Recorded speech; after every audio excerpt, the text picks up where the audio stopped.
வணக்கம். இந்த பாட்காஸ்ட்டில் அடிப்படையான 4 ஆங்கில திறன்கள் என்ன அப்படின்னு சொல்லி பார்க்கலாம்.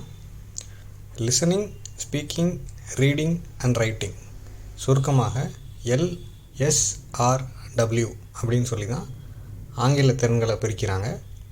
நீங்கள் எந்த ஒரு வெளிநாட்டு பல்கலைக்கழகத்துக்கும் போகணும், இல்லை ஆங்கிலம் பேசக்கூடிய நாடுகளில் உள்ள பல்கலைக்கழகங்கள், இல்லை ஆங்கிலம் பேசக்கூடிய நாடுகளுக்கு வேலைக்கு போகணும் அப்படின்னா இந்த 4 அடிப்படை திறன்களை சோதிக்கக்கூடிய டோஃபல், IELTS இந்த மாதிரி எக்ஸாம்ஸை நீங்கள் கிளியர் பண்ணியிருந்தால் தான் அவங்க கேட்கக்கூடிய லெவல், அட்வான்ஸ் லெவல், அதை common European framework of ரெஃபரன்ஸ்னு சொல்கிறாங்க, CEFRன்னு சொல்கிறாங்க.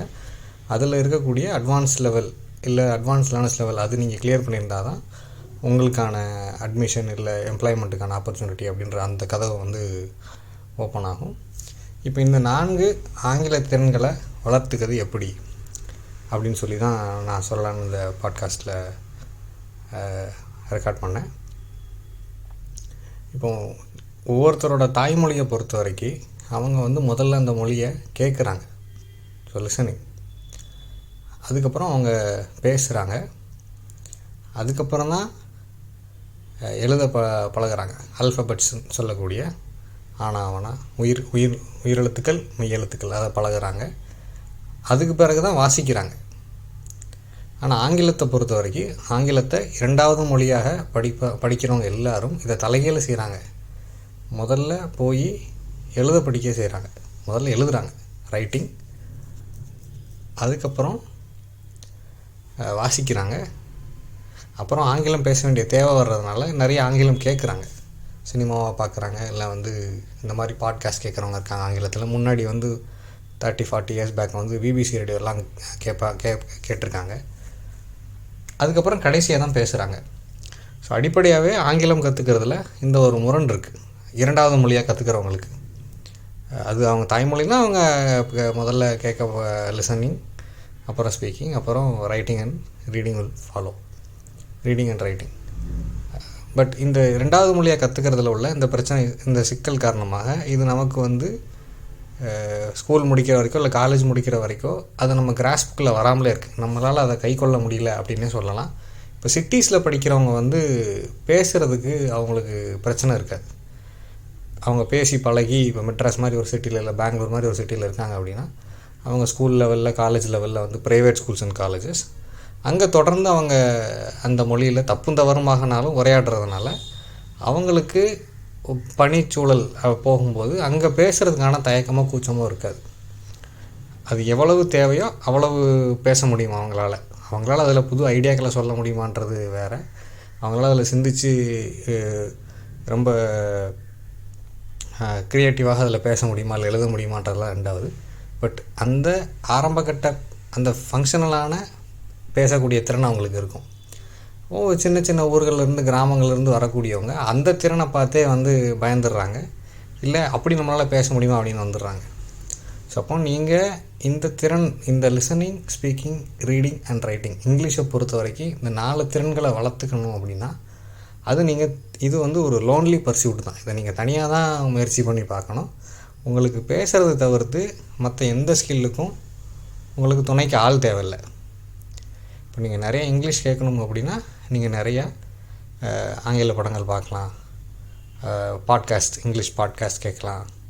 கிரிக்கெட் கமெண்ட்ரி கேட்குறதன் வழியாக ஆங்கில திறனை பயன்படுத்த முடியும் அப்படின்னு கூட ஆர்கியூ பண்ணுறவங்க இருக்காங்க.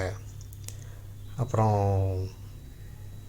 யூடியூப் சேனல்ஸில் உள்ள அந்த லிசனிங், அந்த ஆப்பர்ச்சுனிட்டியை பயன்படுத்திக்கலாம். இங்கிலீஷ் லெசன்ஸ் இல்லை டெட் டாக்ஸ்ன்னு சொல்லக்கூடிய 5 நிமிஷத்துலேருந்து 15 நிமிஷம், 20 நிமிஷத்துக்கு சின்ன சின்ன உரைகள், அதை தொடர்ந்து பார்க்கலாம்.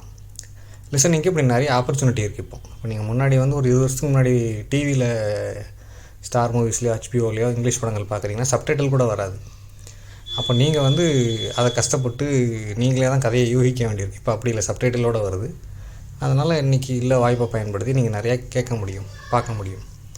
2வது இந்த ஸ்பீக்கிங் ஸ்கில்லை விட்டுறலாம், அதை கடைசியாக பார்க்கலாம். ரீடிங், அதை பொறுத்த வரைக்கும் உங்களுக்கு எந்த துறை சார்ந்த ஆர்வம் இருக்கோ அதில் நீங்கள் தொடர்ந்து வாசிக்கணும். உங்களுக்கு கிரிக்கெட் பிடிக்கும் அப்படின்னா நீங்கள் கிரிக்கெட் செய்திகளை தொடர்ந்து ஆங்கிலத்தில் படிக்கிறீங்க அப்படின்னா அது சம்மந்தமான வார்த்தைகள் அத்தனையும் உங்கள்கிட்ட இருக்கும், ஃப்ரேசஸ் அத்தனையும் உங்கள்கிட்ட இருக்கும். அப்போ அதை பயன்படுத்த வேண்டிய தேவை வரும்போது உங்களால் அதை பயன்படுத்த முடியும்.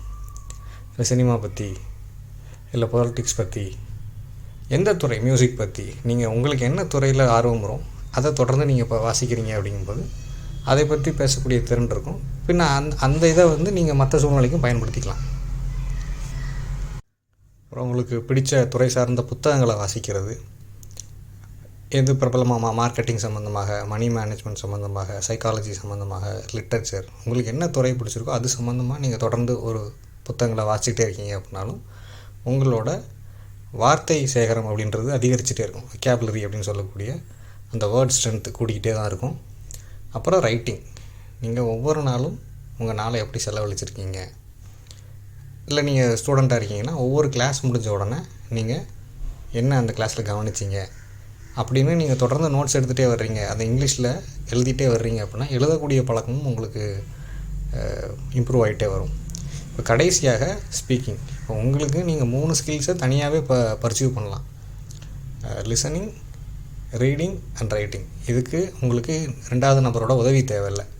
அது நீங்கள் தனியாகவே அதை கற்றுக்கிட்டு வர முடியும். இப்போ ஸ்பீக்கிங்னு வரும்போது இன்னொருத்தர் உங்ககிட்ட பேசாமல், இல்லை இன்னொருத்தர்கிட்ட போய் நீங்கள் பேச வேண்டிய சூழ்நிலை வராமல் அந்த மொழியை பயன்படுத்த வேண்டிய அவசியம் இல்லாமல் இருக்கலாம். அப்போ நீங்கள் திடீர்னு அந்த சூழ்நிலைக்குள்ளே போகிறீங்க, ஒரு சின்ன ஊர்லேருந்து ஒரு சிட்டிக்கு போகிறீங்க, இல்லை ஒரு ஃபாரின் கண்ட்ரிக்கு போகிறீங்க, அங்கே இங்கிலீஷில் பேசினா தான் வேலை நடக்கும் அப்படிங்கிற பட்சத்தில் இந்த 3 திறன்களை நீங்கள் வந்து ஏற்கனவே அதில் வந்து நீங்கள் உங்களை இம்ப்ரூவ் பண்ணி இருக்கீங்க அப்படின்னா இந்த பேச வேண்டியது அப்படின்றது வந்து ஒரு பெரிய தடையாக இருக்காது.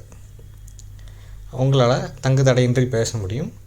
அண்டு வந்து எழுதுறதும் நீங்கள் சிக்கல் இல்லாமல் எழுத முடியும். ஏன்னா நீங்கள் நிறையா வாசிச்சிருக்கீங்க. அதனால் மெயில் எழுதுறதோ இல்லை ஒரு ரிப்போர்ட் எழுதுறதோ அதெல்லாம் உங்களால் சரியாக செய்ய முடியும். இன்றைக்கி நிறைய ஆன்லைன் டூல்ஸ் வந்துட்டதுனால இது எல்லாமே ஈஸி தான். அப்படின்னாலும் பேசுகிறது நீங்கள் தான் பேசணும் அப்படின்றதுனால அதுக்கு இந்த 3 ஸ்கில்ஸ்லையுமே நீங்கள் கான்சன்ட்ரேட் பண்ணணும். அப்போ தான் வந்து உங்களால் திறம்பட பேச முடியும், எஃபெக்டிவாக ஒரு விஷயத்தை சுருக்கமாக சொல்ல முடியும். ஸோ இந்த 4 அடிப்படை திறன்கள், listening, speaking, reading and writing, இதில் உள்ள இந்த ஆதார முரண் தாய்மொழியை நம்ம எப்படி கற்றுக்குறோம், அதுலேருந்து தலைகீழாக தான் இந்த 2வது மொழியை கற்றுக்குறோம். ஸோ அப்போ இந்த சூழ்நிலை காரணமாகவே நம்ம மிக அதிகமாக அந்த மொழி தேவைப்படுதுங்கிற பட்சத்தில் அதிகமாக கேட்க வேண்டும், அதிகமாக வாசிக்க வேண்டும், அதிகமாக எழுத வேண்டும். பின்ன இந்த பேசுகிறது அப்படின்றது தேவைப்படும் போது தன்னால் நடக்கும். இந்த பாட்காஸ்ட் உங்களுக்கு பிரயோஜனமாக இருந்திருக்குன்னு நம்புகிறேன். தேங்க்யூ.